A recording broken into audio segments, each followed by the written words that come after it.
viewers, and welcome back to the channel after all this time. I think it's been about 6 months since I put up a video, but you know, I'm not going to make a fortune out of YouTube, but that's not the reason I do these videos. So yeah, I was away overseas for a couple of months, and apart from riding motorcycles, I haven't really been doing anything worth videoing. Actually, that's not true. Let me just show you something I did do in the last 6 months. So one thing I did do in the last 6 months is build this. This is my bike shed. Previously I just had the bike sitting under a gazebo, which wasn't really out of the weather very much, so we laid a concrete slab, and then I used a bunch of old corrugated iron that I had around the place and made a frame.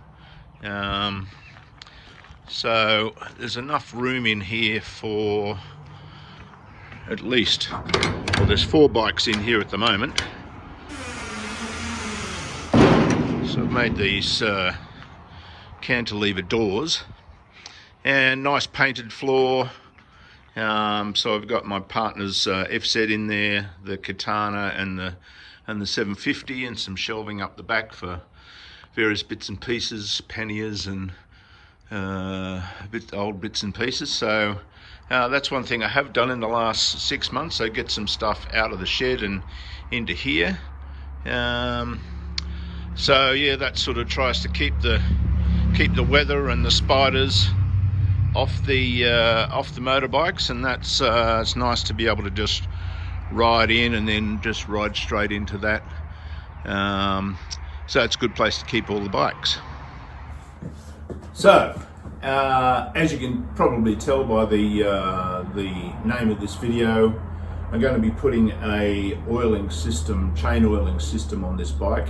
In particular the Scottoiler, which is this one is the V system, so it uses a vacuum from the motor to activate it and automatically oils your chain as you ride along. I know there's a lot of people who basically say it makes too much mess, and you don't need chain oilers because the new O-ring chains, which that's a load of rubbish, because O-ring chains certainly lubricate the inside of the chain, but they do nothing for the, you know, the facing between the chain and the sprockets. So you definitely need to oil your chains, and that's a bit of maintenance that you can get rid of by putting on one of these automatic oilers. Now, yeah, sure, it might make a little bit of mess on the back wheel, but if it's adjusted properly, that shouldn't be too much. And I've used these Scottoilers on a few other of my bikes, and I really like them because I think it extends the life of the chain and the sprockets. And you don't have to worry about oiling your chain, you just have to make sure the container is full, so you just hop on and ride instead of having to stuff around putting oil on, especially with this bike, which has no center stand, so that makes it a little bit harder to put oil on the chain. So anyway, that's what I'm going to do. So the first thing we need to do is get the side of this bike off so we can get to the vacuum tubes. On a previous video when I installed the heated hand grips, I noticed that there are vacuum tubes under there, so we should be able to get pretty easy access to those, and then the rest of the installation is fairly straightforward. So let's get on with taking the side of this bike off. Right, so this is the V system from Scottoiler. As I say, I've used these on a number of my bikes, and I really like the system. There's various options. There's an electronic system you can use because getting access to vacuum lines on some bikes is not really possible, so you'll need the electronic version. But this is the vacuum system, so fairly straightforward. You just need access to a vacuum line from the motor. So what we get in here is, if I can get the packaging off, so that's the actual V-system container, so you fill that up with oil. The vacuum comes in from the top here, and the oil comes out the bottom via a tube, which then sort of slowly drips onto your chain as you ride along. There's also adjustment here to adjust how much oil comes out. There's also a prime setting, so you get oil through the system initially, then you adjust it to the right speed. What else have we got in here? So they give you some oil to use, but basically, you know, even engine oil after this is empty, just standard engine oil is good enough. Then all the hoses and fittings, etc., to install it. So let's get on with that. So I've done taking these side panels off before when I did the heated hand grips, because you basically have to lift the tank up to get to the connector. So that's all in a previous video, but basically we need to take all these side covers off, this side cover, and then underneath here we should be able to get access to the vacuum tubes from the motor, which will then feed the Scottoiler system. Chapter 3 of the owner manual actually tells you the process in sort of reasonable detail about how you need to take these off. So there's some little clips that you need to pop out, but there's also some screws you need to take out. So let's get all that off. Now, before I start getting too dirty, I think I should change into my overalls. So let's do that. Okay, that's better. Now I can crawl around on the floor without getting filthy. So these little clips that Suzuki uses to clip on a lot of the fairing pieces are pretty cool. So you'll see it'll look like that when you first try to get it off. So basically you just use something like a little screwdriver to pop the center in, and then you should be able to pull it out either with fingernails or a pair of pliers or something. And then before you put them back in, you push that center pin back up again, so it's sticking out like this. Put it back in the hole, and then pop that back together, and that holds things together. So that's a fairly easy little connector to get in and out that you'll find pretty much all over this bike. Now the other fasters you'll find right down at the front nose of the fairing underneath is these type. So basically you'll need a slightly bigger screwdriver, so just pop in there, pop that out, and then you should be able to just pop it out, stick it back in, push that in, and it's done. So there's two of them underneath. So once we've undone the three clips down, there's three clips down here, the smaller ones. There's two down the bottom, larger ones. There's 5 screws, 1 screw there, 1 screw, 1 screw, and then 2 larger ones down there. We should be able to take the side of the fairing and slide it back and pop it off. You need to unclip a few little clips along here and here, and then eventually it should just pop off. And you've then got the indicator connector to disconnect. So just by pressing the little tab in there and pull that off, and then that side's off.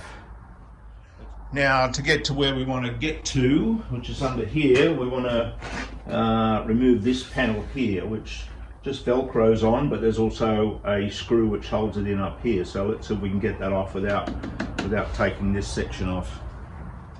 All right, looks like I was wrong. To get to where we need to get to, the tank has to come up, so we need to get in underneath here, which means taking the other side of the fairing off, a lot of this stuff, these side panels, and then we can lift the tank up so we can get to the vacuum pipes, which is a bit of a pain, but anyway, we're started now, so let's keep going. Right, so you can actually get these off without removing this whole section, because you can lever that out and get to the screw in there, either side obviously. And then there's the ignition cover, which has, I think, 2 clips and 4 screws.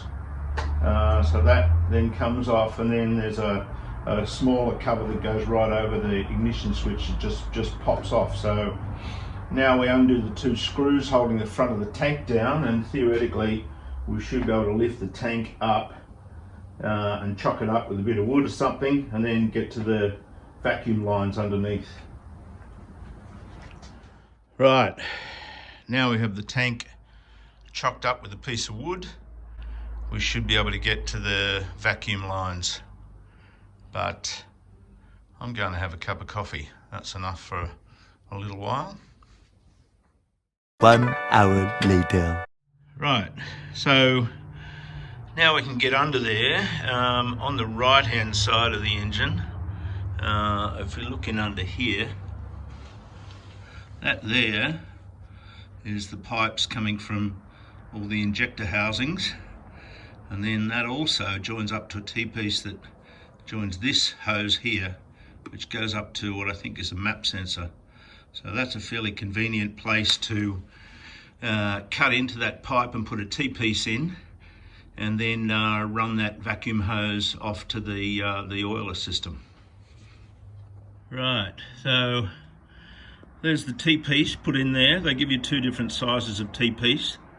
We needed the smaller one because that's actually quite a small rubber tube. Heated up the tube to expand it a bit, and pushed as hard as I could to get those T-piece on, but I think that's on pretty well and it's not going to come off. Then we see the black plastic tube heading off, and I'll route that up to where I'm going to put the actual oiler system itself. So we're on the left side now, and I'm routed this plastic tube, this vacuum tube, up here and up past the battery. Now there's various spots you can fit these reservoirs,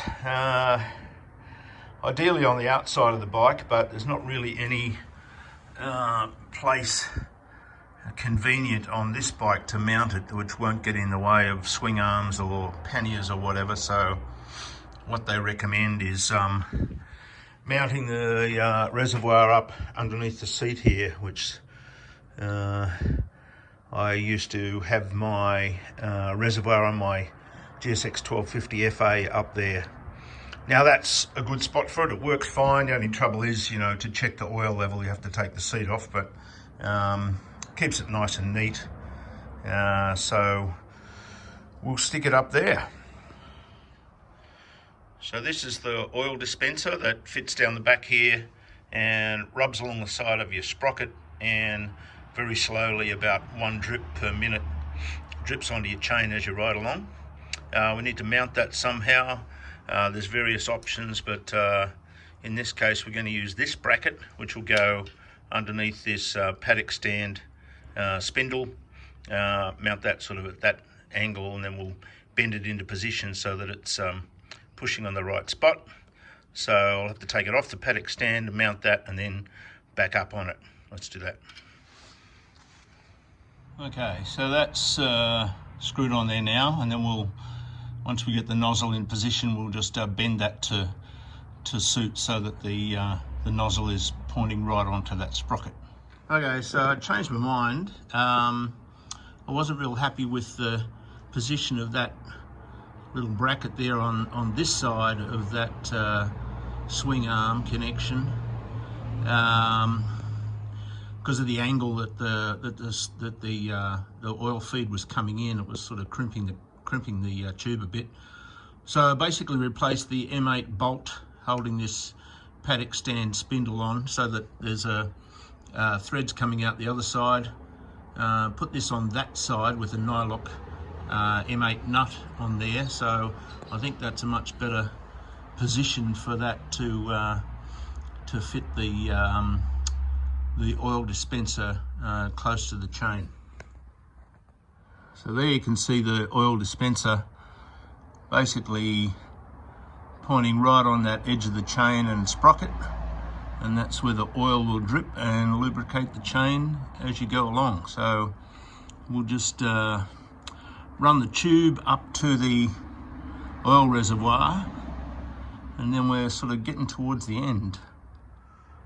So there's the oil dispenser. In the kit they give you these little stick-on clips to hold the hose. I've found that eventually they fall off and you have to put something like a cable tie around there, but anyway, we'll see how we go with these. So then we'll run it up through here, up past the key, bit of a cable tie there, and then up towards where the reservoir is going to go. So I'm going to put the reservoir in here. It's actually recommended on the Scottoiler site for the S1000 and S1000GT. It sort of fits in there fairly tight, which is good. Obviously I'll put a bit of a loop in the hose here so I can pull it out if I need to.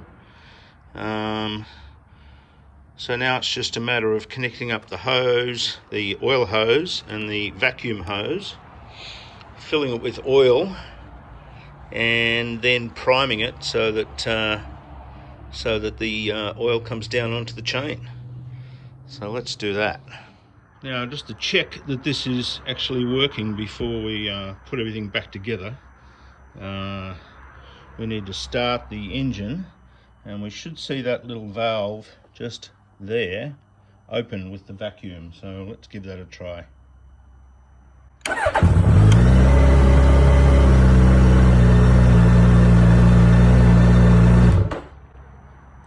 Okay, so that seems to be working.